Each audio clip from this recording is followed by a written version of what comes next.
stop. If you've been following every bit of Space Marines 2 news up to this point, then you will find nothing new in this video. I don't want to waste your time, and I want to be transparent, as this video is geared towards giving viewers all the information that they might have missed or didn't keep up on across the year. With the most recent preview event for Space Marine 2, though, we have a much better idea of how the game is shaping up, and it is looking brutal in the best way possible. We're under a month until launch, and the wait is becoming unbearable. So in this video, as mentioned earlier, I'm going to give you a breakdown of all the confirmed mechanics coming for Space Marine 2. But if this is your first time on my channel, the way I do things is by upfronting the knowledge in my videos. So we will have 3 game modes. The single player campaign, where you command Titus from the first game, which can be played on your own or with friends. Running parallel to that campaign are the co-op operations for up to 3 players with crossplay enabled on launch. Lastly, we have the Eternal War mode, which is a return of the 12-player player versus player versus where 6 Space Marines square off against 6 Traitor Chaos Space Marines. There's a progression and class system for the co-op mode that allows you to specialize on specific perks and weapons as well. One important mention, though, is an extreme amount of customization across the latter 2 modes, with cosmetic unlocks from so many in-game tasks that it's insane. That's really the entire gist of this video. So if you wanted to spare yourself the spoilers of seeing certain in-game assets until the game's launch in September, or if that's just simply all you wanted to know, then please feel free to shut the video down and get back to waiting as impatiently as I am for the launch of the game.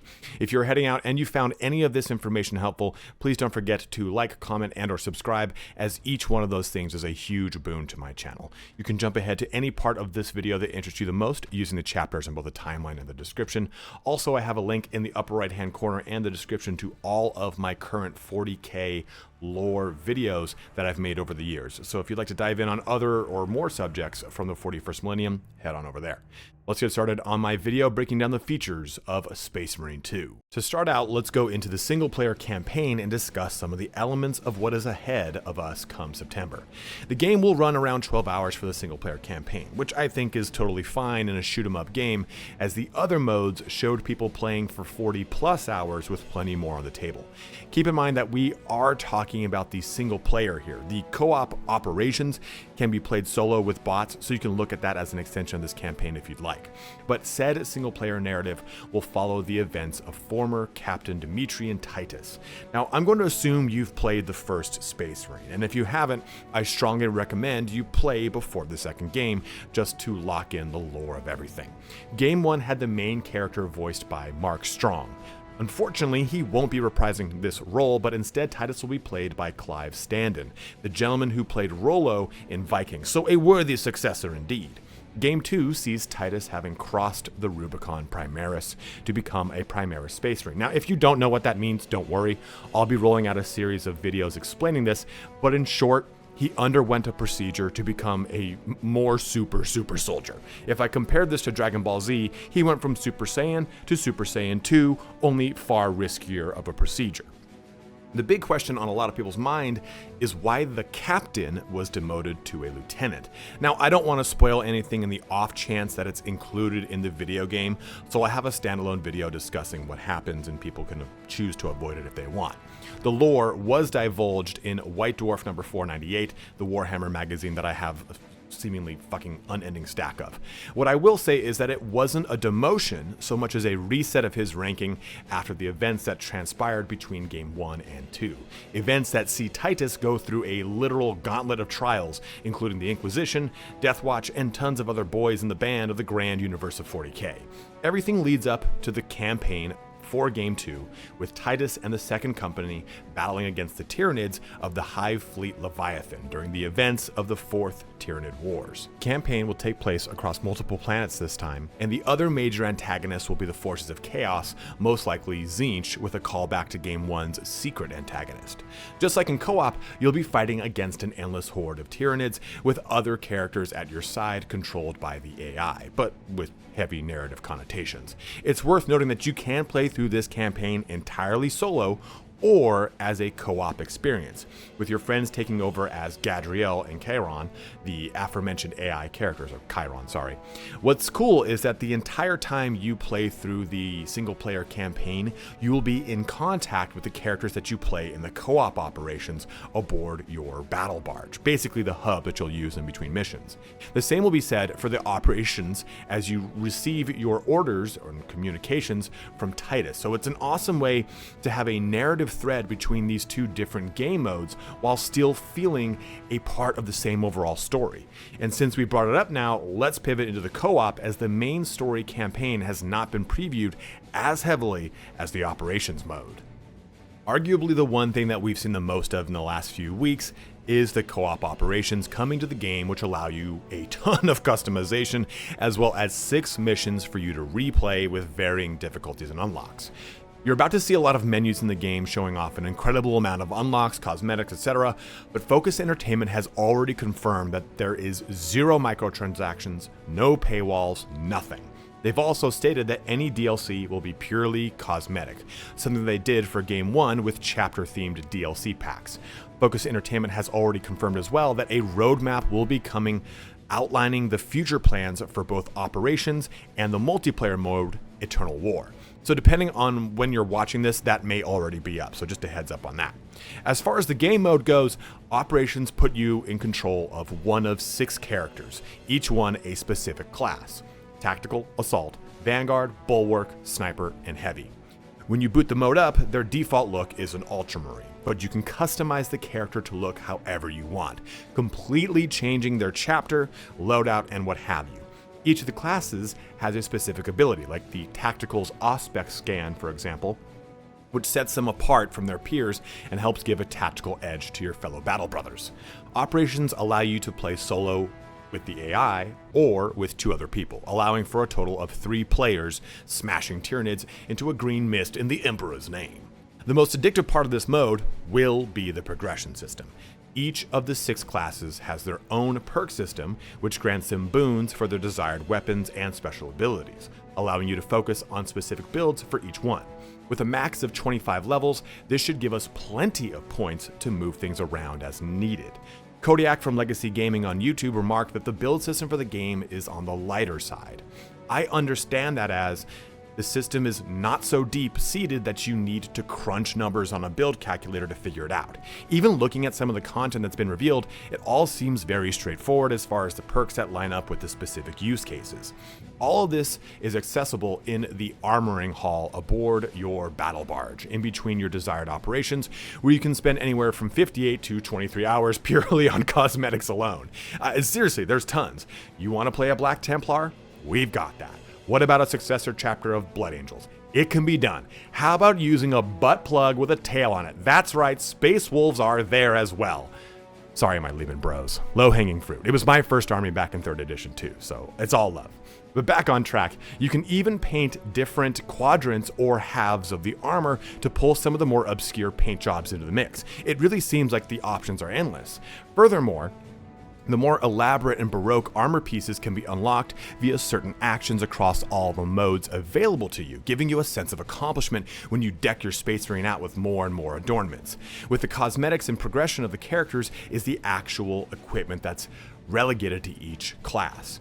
Each class is granted 3 loadouts that you can custom build out and access via the missions whenever equipment drop pods land. So this is just very similar to playing a lot of Battle Royale games where you get loadout drops or wherever those occur. Loadouts have 3 slots: a primary, a secondary, and a melee weapon. Now, not all slots are accessible by all classes. Take the Vanguard, for example. It can have a secondary of a pistol and a slew of melee options like Power Sword and Power Fist and what have you. Conversely, the Heavy lacks a melee weapon slot, but their primary can be the dreaded Heavy Bolter and other heavy weapons to help support the team with the ripping staccato of bolter fire.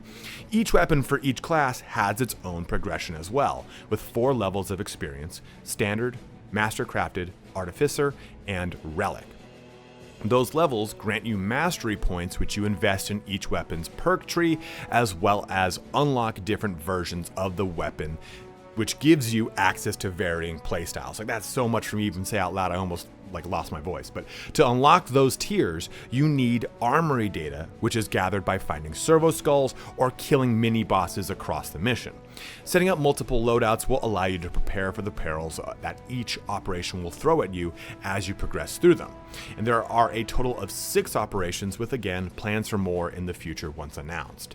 With 6 operations, you're probably wondering what the replayability is, and it's very high, as everything comes back around to the currency system that allows you to unlock more perks, get more cosmetics, and access more of the crafting options of your weapons. The game has 4 difficulties, maxing out at Ruthless.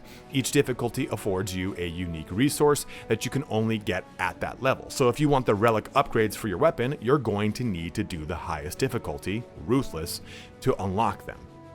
In addition to that, there's a generic resource called Requisition that is used across nearly every unlock in the game that you'll acquire by simply doing missions or knocking out the game's trials, which are graded missions you can do to get better acquainted with the game. Lastly, RNG is going to be a factor in all this, as the servo skulls that we talked about earlier will randomly spawn throughout the map, and the mini bosses that you'll encounter too are also a random event with a random boss as you progress through these operations. So while there are only 6, the 4 difficulty modes, as well as RNG currency, should keep things exciting enough to hook you on the long term. That is, until you've invested in the Eternal War. Now, I've been playing Warhammer for like 20 plus years, making me a veteran of the Long War, having seen editions come and go, but you too can become a Chaos Space Marine in the head-to-head for Game 2. The multiplayer mode for Game 2, or Space Marine 2, is called the Eternal War, a 12-player versus mode that covers 3 big game styles. Annihilation is a team deathmatch mode where each side kills each other, with the first to 50 points winning. 1 kill is 1 point, just very standard shit.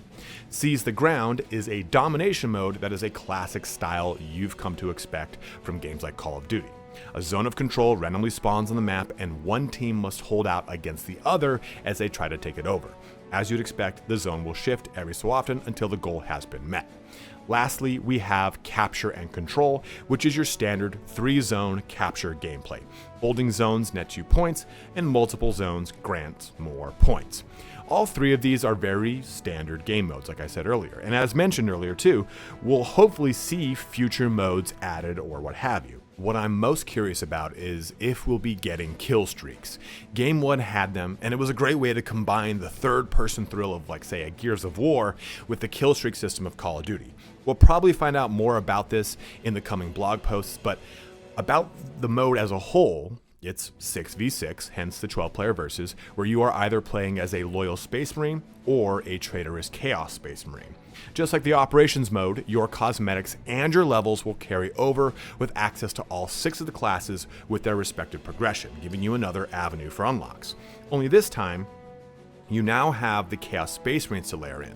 Full customization is present here as well, allowing you to be a pestilent follower of Nurgle as a Death Guard Marine, or a crazed Khorne Berserker, or maybe the Metallica Marines, the Night Lords, my favorite legion, Aaron Dembski Bowden be praised.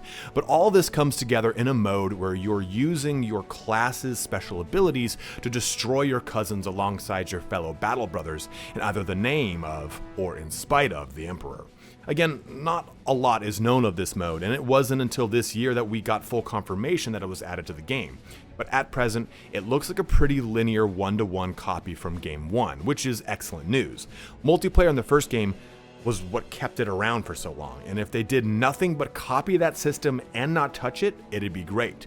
Adding in the layer of customization, enhanced class system, and weapon leveling already makes it look like a great experience. I'm excited to see what the future holds for this mode as the roadmap comes and as more maps, modes, and cosmetics come to us over the lifetime of the game. But at that, it brings our video here to a close. We've covered all 3 of the major game modes that we'll be playing through come the first week of September. What's exciting here is that it isn't even all the information about the game. We still don't know what future plans are set for the 2 modes with the heaviest replayability. Warhammer 40,000 is starting to really jettison itself into the mainstream in the last few years, and we're finally getting some games that are truly worthy of its moniker that aren't simply shitty mobile games. I'm beyond excited to experience Space Marine 2, and maybe I'm more excited to play through all the cosmetic portions of things. I can't decide. It's really nice too that the gameplay loop is so interwoven. I don't feel like it's 3 separate systems, but rather systems that overlap via the cosmetics and unlocks in the game. Even the single and co-op campaigns are connected via narrative, which is a strong choice to make the game not feel like isolated parts of itself. So go ahead and let me know in the comment section below what Space Marine you'll be creating once the game goes live on September 9th, or maybe it's which Trader Marine you'll be creating. Either way, guys, thank you so much for watching here today. Be on the lookout for a lot of the fun lore videos I have planned to help get you versed in the lore of Space Marine 2 before it comes out. But have a good one and take care.